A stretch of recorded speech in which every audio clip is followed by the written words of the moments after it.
ఏంట్రాట తాపీగా పనిచేస్తున్నారు? బెనర్జీ బాబు వచ్చాడంటే తాట ఓలు చేస్తాడు. మీరేంటి అట్ట కూర్చున్నారు? తొందరగానండి. మేస్త్రి అయ్యా, మనోళ్ళు తాగటానికి తినడానికి తప్ప పనికి వచ్చేలా లేరనుకుంటా. తాగాలన్నా తినాలన్నా పని చేయిందే గడవనోళ్ళం బాబు. అయినా పని చేయని వాళ్ళు తమ పనులు ఎందుకు పెట్టుకుంటారు? మాటలు బాగా నేర్చాడు.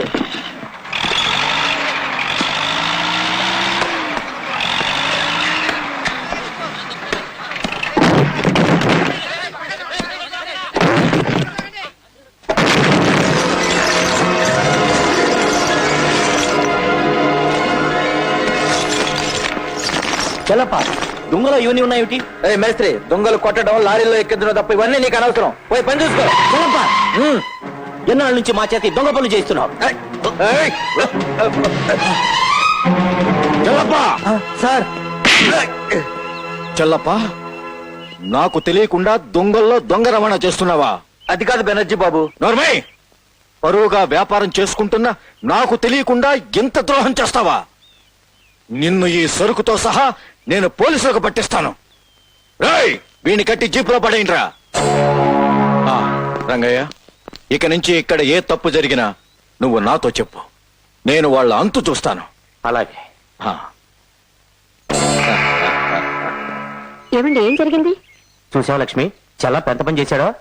ఎంతో కాలంగా నమ్మకంగా ఉంటూ అయ్యగారి దగ్గర ఆయనకి తెలియకుండా దొంగ వ్యాపారం చేస్తున్నాడు. ఆశ్చర్యంగా ఉందండి. ఏమీ తెలియని అమాయకుడిలా ఉండేవాడు. నన్ను కొడితే కొట్టారు గానీ పోలీసు వాళ్ళతో గొడవ రాకుండా భలే నాటకం ఆడారండి. ఆ రంగణ్ణి అలాగే వదిలేస్తే మనకు ప్రమాదం. ముందు వాడి జీవిత నాటకానికి తెర వేసేయాలి. వాణ్ణి ఈడ్చుకురండి.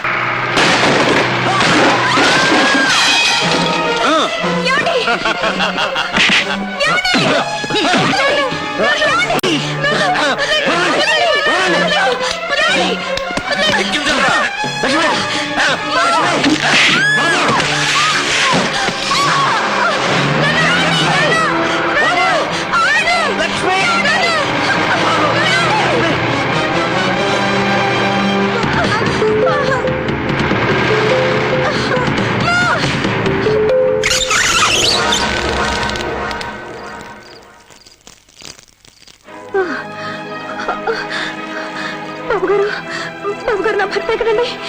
నేను చేతులకి దండం పెడతాను. నా భర్త ఎక్కడ ఉన్నాడో చెప్పండి. ఆయన ఏం చేయకండి. నా భర్త నాకు అప్పగించండి బాబుగారు. నీ భర్త మాకెందుకే? లోపల నాడు తీసుకెళ్ళే.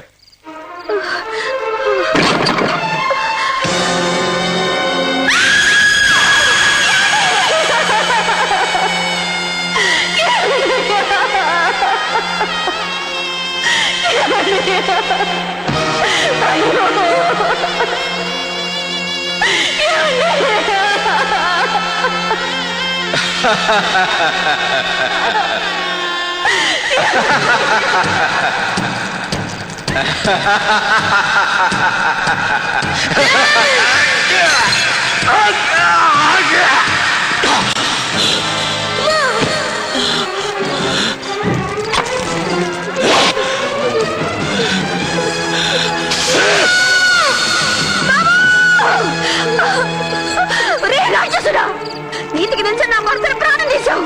పసివాళ్ళ నా బిడ్డని హింసించావు. ఏంటే నువ్వు చూసేది? వాళ్ళనే కాదే, నిన్ను నీ కడుపులో ఉన్న బిడ్డను కూడా చంపేస్తాను. వీళ్ళిద్దరిని ఇంట్లో పడేసి మొత్తం ఇల్లు తగలబెట్టేయండి. లోపల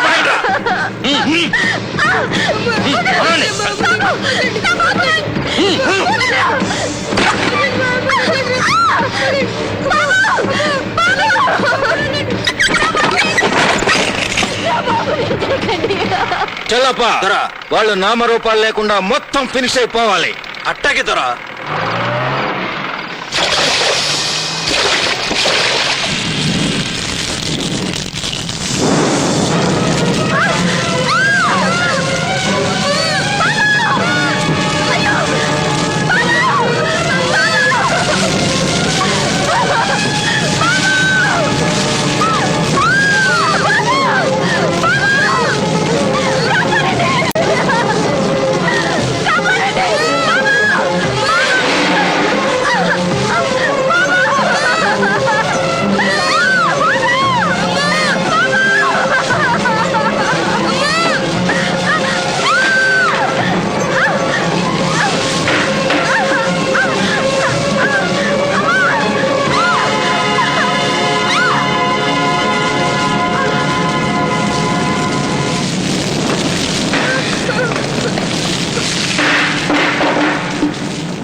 ఏంటమ్మా ఇది?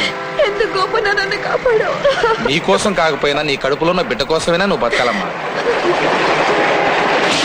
అయ్యగారు, అమ్మగారు ఎప్పట్లాగే ప్రాణం లేని బిడ్డను కని స్పృహత పడిపోయారు బాబు. అయ్యయ్యో, ఎంత కష్టం తెచ్చిపెట్టావు భగవంతుడా. స్పృహ వచ్చి బిడ్డ పోయిన నిజం తెలిస్తే నా భార్య నాకు ప్రాణాలతో దక్కదు. నిన్నే నమ్ముకున్న నాకు ఏదో ఒక దారి చూపించే భారం నీదే తండ్రి. రండి బాబు రండి, రండి అమ్మా రండి. దేవుడి దగ్గర కొట్టి చేతులతో పోకూడదంట, పూలు తీసుకువెళ్ళాలంట.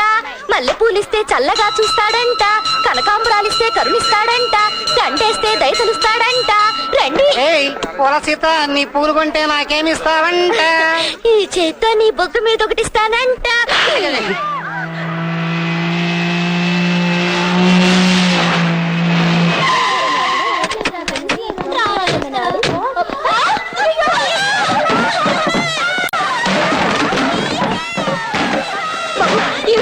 ఏంటి దౌర్జన్యం? పసిపిల్లల మీద ఏమిటి బాబు ఈ దౌర్జన్యం? ఇంకా స్కూల్ ఖాళీ చేయలేదే? బాబు, ఈ బస్తీలో పేద పిల్లలకు పాఠాలు చెప్పుకొని బ్రతుకుతున్న దాన్ని నన్ను ఇబ్బంది పెట్టకండి బాబు, ఇబ్బంది పెట్టకండి.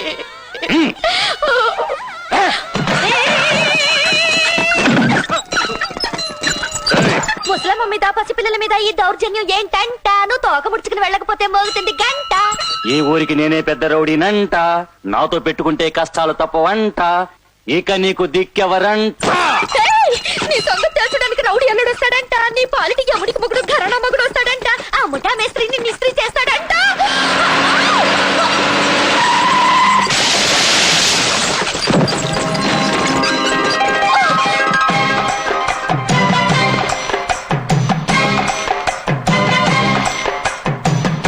పృథ్వీ, భోగించు గంట.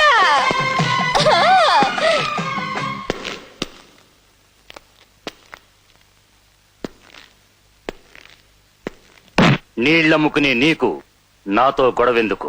కిరాయికి ఒళ్ళమ్ముకునే నీకు నాతో గొడవ ఎందుకు? మర్యాదగా పంతులమ్మ గారికి క్షమాపణ చెప్పు.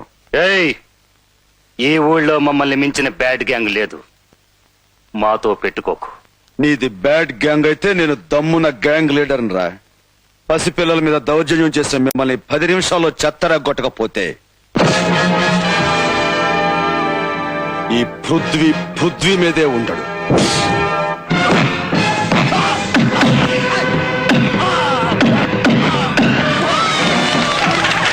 సూపర్.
బాబు, మనిషిని కాపాడినవాడు మానవుడైతే గుడిలాంటి బడిని కాపాడినవాడు దేవుడు.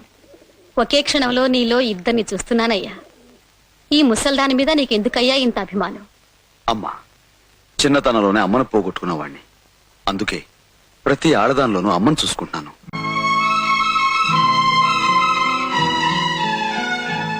అమ్మగా నిన్ను కాపాడ్డాం, కొడుగ్గా నా బాధ్యత. నువ్వు చల్లగా ఉండాలి బాబు. అన్నా, ఇన్నాళ్లకు మాకు మంచి అండ దొరికిందన్నా. ఇక మంచి అయినా చెడైనా నీతోనే అన్నా. అవునన్నా.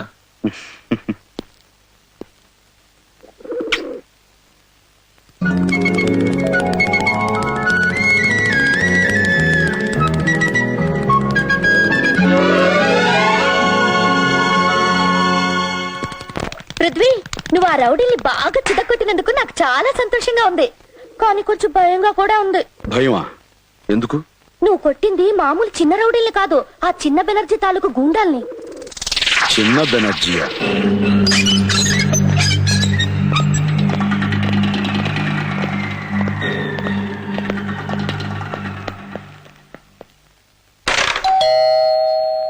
యాండి, ఆ. ఎవరు వచ్చినట్టున్నారు.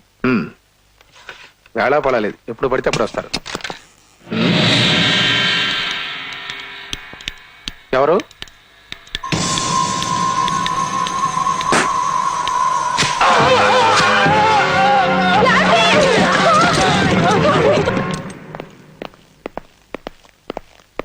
బాస్, దావద్ మోహింజా మార్కెట్ లో ఉన్నాడు.